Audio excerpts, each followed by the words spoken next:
Good afternoon and welcome to New York Crypto Talk. Today's discussion is going to be a review on QuarkChain, which has been widely talked about on Twitter and other social media platforms. It is now being one of the craziest ICOs, and there is a lot of talk about it and its scaling platform and how it can actually help with the issues that are currently being dealt with major projects right now. So I want to do a deep dive into the project to see what it offers as far as functionality, where it might differ, where it might actually look like similar projects are doing similar things. So without further ado, I just want to go into the website. I'll go through their FAQ and then I'll do a quick brief overview of their white paper to see what they have, and I will look at their team and the technology and give you my 2 cents as far as what I think of the project. So QuarkChain is a high capacity peer-to-peer transaction system, basically a two-chain system, a main chain and the side chain. Basically, they will be having a main chain that basically does all the confirmations, and the side chain, which is their sharding chain, and that is where all the actual main transactions and all the actual proof of work and all the scalability functionality will be maintained. They're currently going through a KYC process and a token sale. I won't go too much into the actual token sale details, but I do know that the KYC is probably going to be one of the most fiercest when it comes to ICOs this year. They have a very, very low token generation event cap. So if we look at the token sale documentation, the hard cap for the public sale is actually $4 million. They did $16 million in private sales, and now they have $4 million in the public sale. I won't go too much into the token sale statistics, but obviously $4 million for public sale is very competitive. So obviously this is where the demand is going up for QuarkChain, and obviously there is a lot of want into this project due to the sharding technology. There is a video here that actually gives a brief introduction to the platform. It is a very vague video. I have seen better ones done. Obviously, it talks about how the different transactions work and how the sharding basically functions. But if you look at the features, we see here they talk about the different transactions per second for the different platforms: Bitcoin, Ethereum, Visa, and then they have QuarkChain. They also talk about Alipay in the documentation, because Alipay had become one of the highest transactions per second in a institutional company. So obviously the 100 transactions per second is what they're aiming for. They think they can do hundreds of thousands of transactions per second, possibly million plus, meaning the platform will be able to scale and utilize more bandwidth and allow for more users to be utilizing the platform. The more that people mine the platform, the more linearly the platform scales better. So the more users with sharding, obviously that means the faster it will be. So I have talked about this before in the past with other sharding platforms. And here you see the technology. They talk about how the QuarkChain consists of 2 layers of blockchains. We apply elastic sharding blockchains, the shards as the first layer, and the root blockchain that confirms the blocks from the shards as the second layer.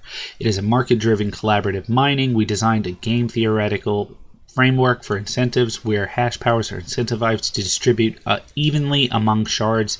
There are at least 50% of overall hash power allocated to the root chain to prevent double spending attack. And then there's the horizontal scalability, which has to do with the sharding, and because a super full node can be extremely expensive, having multiple shards will allow for multiple honest nodes to form a cluster running as a super full node. They also allow for cross-shard transactions. Obviously, you can have a individual shard that will confirm with the actual root blockchain, but you can also have cross-shard transactions. And then the simple account management basically means that you only need one account for all the different shards, and it'll basically be able to transact between the different shards through the cross-shard transaction functionality. Looking at the team, they have a huge group of individuals, a lot of PhDs amongst the list, a lot of people from the Google world as well as Facebook. Zhao is basically one of the teams that worked on infrastructure at the Facebook side. He also was a key developer at Dell EMC, which I will talk about when we get to the advisor board and probably how they have the connection for the advisor board. So they definitely have a lot of experience when it comes to the technology of blockchain. They have a lot of information here when it comes to large-scale distributed systems. So when we look at the type of technology that sharding utilizes, they do have a good group of individuals that kind of specialize in that kind of infrastructure-based platform as opposed to just a ecosystem. So the technology needs to be a lot more advanced, a lot more technical than that of other platforms that might be out there. Looking at the advisor team, Bill Moore is the former president of Dell EMC, also known as DSSD. Basically, if you are not familiar, there is a file system called ZFS, and it is basically utilized for storage methods, and the functionality behind it in different network attached storage systems. There's companies like FreeNAS that utilize the ZFS protocol and how the file information is stored. So having that kind of person involved within the platform, I think, is fantastic. Obviously, he is now in his own company and he's in an advisor role, but having that background and that information available to them is really great. He's a big name in the tech industry, so he has been around in the industry for quite a while. Looking at their latest testnets, they actually have now provided, this is a randomly picked testnet overview data. This obviously has remained the same since I've looked at QuarkChain about 2 or 3 weeks ago. So they are seeing about 2,200 transactions per second, which is not fantastic with the testnet data, but they haven't provided too much details into this. This is obviously one of my skepticisms with the platform. I don't see that much visibility into the platform where they have their testnet. Looking at their GitHub, even though it is very active, there's 336 contributions in the last year. The actual code itself is still private, so there are 73 contributions in private repositories. I'm not sure if this code will wind up becoming available once their mainnet is live. Obviously their testnet is still already available, so I'm waiting for them to publicize when this information will be distributed to the public. So their testnet 0.1, Wallop 0.1 is now live in 2018 on March. Q2, they plan to have the testnet smart contract 0.1, and in Q4, they plan to have their mainnet and their smart wallet up in production. Q2 2019, they plan to have the second revision of their core and their smart wallet updated. So they plan to be able to revise the functionality and have more information available in a later date. If you guys want to check them out, they are on social media. They are very big. They have a huge community. They have a huge gathering behind the project. So definitely check them out on social media. They have different forums between Telegram, Medium, Facebook, Twitter, and Weibo. They do publish pretty frequently on the Medium page. A lot of it has to do with social media. A lot of it has to do with marketing, but they did provide some development progress in the past week. So they are starting to be able to be a little bit transparent as far as what they're doing so far, which is always nice to see development progress on an ICO or on a project that so far has not yet been released to the public. So always good to see that they provide some development progress on their Medium page. Looking at their FAQs before I jump into the white paper, they basically have a lot of information about QuarkChain, what it is, how it functions. They talk about what is QuarkChain network, why is it named a quark. Quark is a type of elementary particle and a fundamental constituent of matter. Quarks combine to form composite particles called hadrons, and the most stable of which are protons, the components of atomic nuclei, just like they want QuarkChain to be the foundation of the blockchain world. What are the QuarkChain tokens? What dApps will they support? They do be able to support platforms that are going to be similar to advertisement, IoT, AI, big data, game, peer-to-peer sharing, etc. So there's a lot of utilization needs for QuarkChain, obviously high transaction. So things like IoT, AI, and big data, I think, are personally the biggest ones, and I'll talk about that in the white paper. And then they talk about why is QuarkChain able to achieve such a high transactions per second, and that is utilizing sharding. Basically, sharding is just a method of splitting and storing a single logical dataset in multiple different locations by distributing them amongst different machines or different shards. the actual system can then handle additional requests, and then multiple shards can be added to the system to increase the performance. So as needed, they can easily adjust to scaling needs by adding more shards to the system. And then they talk about the consensus mechanism. So QuarkChain does use proof of work mechanism for the root chain, and then they have the root chain first proof of work. So it's a variation of the proof of work, which basically means that when there are two forks on a shard, to determine which fork to survive, a node would compare the corresponding root chain's height before considering the heights of the forks of the shard. So they talk about how their competition, basically what makes the transactions per second different from this versus other platforms. And what they basically talk about is how the system is going to be secure and scalable, while a lot of other platforms only have scalability in mind without thinking about security. So QuarkChain has the scalability plus the security, which they utilize through the proof of work consensus algorithm. Some of the high level points on why they can realize the high transactions per second is the reshardable 2-layer blockchain, guaranteed security by market-driven collaborative mining, anti-centralized horizontal scalability, efficient cross-shard transactions, and simple account management. Then they go into what is sharding, which I've discussed already, how to perform a cross-shard transaction, which is really not applicable or not really something high level that you guys need to know. What is QuarkChain's relationship with DAG or Tangle technology? So they basically talk that it is similar to a well-structured DAG, so you guys can go into that. That's a whole nother discussion for this video, so I will not get into it. And then how they can scale from 1 transaction per second to 100 transactions per second, and it talks about how the bandwidth and the network bandwidth is really the only driving factor to be able to provide that, and 2 gigabits per second network bandwidth can almost provide a 1 million transaction per second. And that they will support smart contracts written in Solidity, so they will be able to deploy those on a QuarkChain network if they do have a need to build smart contracts. They also have cross-chain support, which I'll go to in the white paper, which basically, because it's a 2-blockchain solution already, they have the functionality to be able to integrate with other blockchains if needed down the road, for whatever reason possible. They should be able to integrate, and it's almost an agnostic platform that allows them to work with other integration blockchains. So the executive summary, I kind of talked about some of these things high level. So reshardable 2-layer blockchain I've talked about, guaranteed security by market-driven collaborative mining. I'll go into, basically it ensures the security of all transactions. A game theoretic framework is designed for incentives where at least 50% of overall hash powers are allocated to the root chain to prevent double spending attack on any transactions. Anti-centralized horizontal scalability in any blockchain network with a high transaction per second. A super node can be extremely expensive, which encourages centralization. In contrast, QuarkChain allows multiple cheap nodes forming a cluster to replace the super full node. Efficient cross-shard transactions. Cross-shard transactions in QuarkChain can be issued at any time and confirmed in minutes.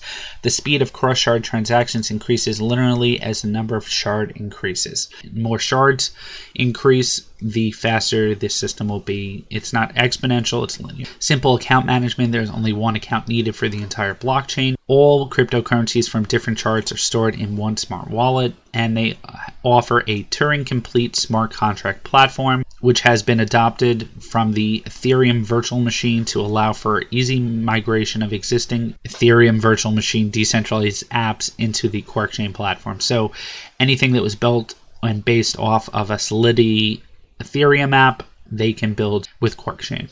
So this is an example of how the transaction fee for Ethereum network basically has been rising sharply since May of 2017. So you can see here where the number of transaction requests gets increased, the transaction fee gets increased.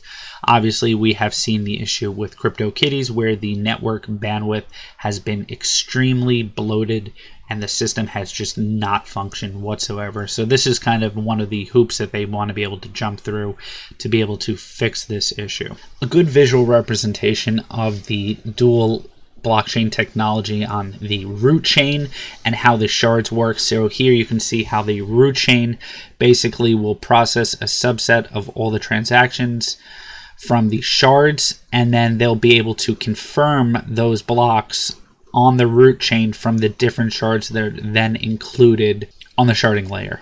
So looking at the comparison between existing blockchain technology and QuarkChain, you can know that there are two different basic functionalities in a block for different chains. So there's a ledger and there's a confirmation. Based on this, the QuarkChain network adopts the divide and conquer idea to separate the two main functions into two layers and thus enhance the scalability while guaranteeing the security.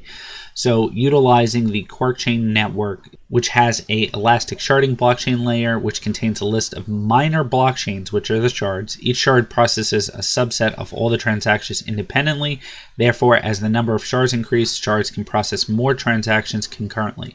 As a result, the system capacity increases as the number of shards increases. Then the QuarkChain has the root blockchain, where that confirms all the blocks from sharding blockchains. And the root blockchain does not process any transactions since it is not economically efficient. But its block has sufficient strong difficulty so that the reverting any transactions, i.e. the transaction in root blockchain, is not economically efficient. So basically utilizing the proof of work, the root blockchain will then be able to confirm all the information from the sharded blockchain. The QuarkChain network is also designed to support additional shards in an active network. Adding more shards is easy and fast while users can barely sense this. So if they feel that the transactions per second is starting to get bogged down because of, for whatever reason, a new DApp is built or a new platform is added to the system, they can easily add shards and no one would be the wiser. It's like someone being able to add more memory to your machine while you're not actually seeing any difference. You're not being shut down. You're not having anything out. Being able to add shards to the network is relatively straightforward. The goal of collaborative mining is to design incentive mechanisms and difficulty algorithms so that hash powers are incentivized to distribute evenly among shards. This ensures that shards are mined evenly and thus the system throughput increases as the number of shards increases. And also the root chain has a significantly large portion, over 50% of hash power over the whole hash of the network. This prevents the double spend attack, and a malicious miner needs at least 25% power to perform an attack. The main endpoint for QuarkChain is being able to have a secure, decentralized, and scalable position. Look at here where the different platforms right now, how they have Bitcoin and Ethereum are very secure because they use a proof of work consensus algorithm. Decentralized, so multiple independent blockchains currently offer that. And then you have scalability like Bigtable and Cassandra, which are more enterprise-based solutions. They want to be able to offer all these things at the same time as the other platforms and being able to have all these and meet the needs. So going back to the cross-chain transaction, which I talked about, which they don't really hit on in a lot of the reviews that I've seen, or at least in the high-level specs. The existing design architecture of QuarkChain, cross-chain transactions become approachable. Since the QuarkChain network only maintains one root chain, the transaction from another blockchain can be implemented by converting the tokens by an adapter and then performing the transaction like a cross-shard transaction from the point of view of the QuarkChain network side. Another way is to accommodate the other chain as a subchain or shard so that the cross-chain becomes cross-shard transactions. So basically using their root chain instead of using their sharding chain, they can then implement an adapter like other platforms are talking about, and this adapter will then be able to utilize the other platform within the QuarkChain infrastructure. So there is an easy way for them to be able to build this functionality. Also, one of the things that I like about the QuarkChain network is the ability to add off-chain transactions. Some applications need both an on-chain and off-chain handling. For example, some transactions need to access external data not on the blockchain. The two-layer sharding structure of the QuarkChain network makes this on-chain and off-chain handling very flexible. This opens more opportunities and applications. Also, QuarkChain network is built according to the belief that a DApp built upon mobile devices is more applicable and has more ecosystem value based on the fact that 4.47 billion people are using mobile phones and there is 68% mobile phone internet user penetration worldwide in 2008. So they want to be able to work and support DApps basically on the mobile platform. obviously a big move and a big need nowadays. And then two places where I feel the QuarkChain talks about their actual use cases is the network of Internet of Things, which I think definitely utilizes the high transaction and need being able to handle a large number of transactions simultaneously, and basically this platform be able to support it, as well as AI and big data. The utilization need for AI and big data is that sharding can be more efficient so that the common trading clients can be allocated in one shard, or at least closer shards to reduce the transaction cost. However, this requires the blockchain design to include the reshardable functionality, and the QuarkChain network offers this function exactly. So what do I think about QuarkChain? Does it live up to the hype that has been talked about online? I definitely think the ability for sharding is definitely a great way of being able to solve an issue that we see right now with scalability, and being able to utilize a dual layer technology definitely helps when it comes to being able to not compromise your security and at the same time provide the ability to handle high transactions per second and deal with multiple clients, being able to configure the system so that if things need to be changed down the road, it's not a big task to do. Obviously, looking at Bitcoin and Ethereum, they're looking at external applications because the existing code cannot be modified, the chains can't be modified. QuarkChain has the ability to add extra shards as needed, depending on how the functionality goes in the future. Looking at QuarkChain, obviously, you have two main competitors, I think. Zilliqa is definitely one of the highest, and I have done a review on them and the sharding technology. And then there's also QuarkChain, which it hasn't been spoken about as frequently, but it also uses sharding technology with this functionality in mind. So obviously QuarkChain is not first to market when it comes to this type of technology. I think Zilliqa definitely has an upper hand in it, but obviously with the decentralized world that we live in, I am a big fan of competition. So do I think QuarkChain can make it? Yes. Do I think they have an awesome team behind them? Yes. Do I think they have the technology? Obviously, I need to see the GitHub. I want to see, people dive into it, not myself personally, but I like when I see developers jump into code and see if they actually have a working product, if their functionality is going to be able to survive. And obviously, partnerships are definitely a big thing in my mind. So, looking to see if they have partnerships in hand, if they're looking at existing platforms, if they're looking to work with new companies. So obviously, the time will tell if QuarkChain will be a big thing. I definitely think it is a worthwhile investment, especially if you're one of the people who can get into the $4 million ICO.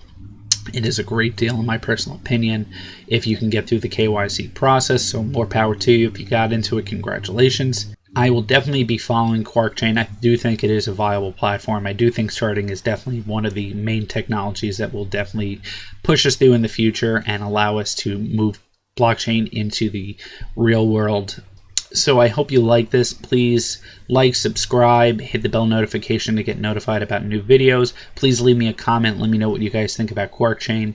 I'd love to hear from you guys. I hope you enjoyed this. Have a fantastic day. Thanks again for watching.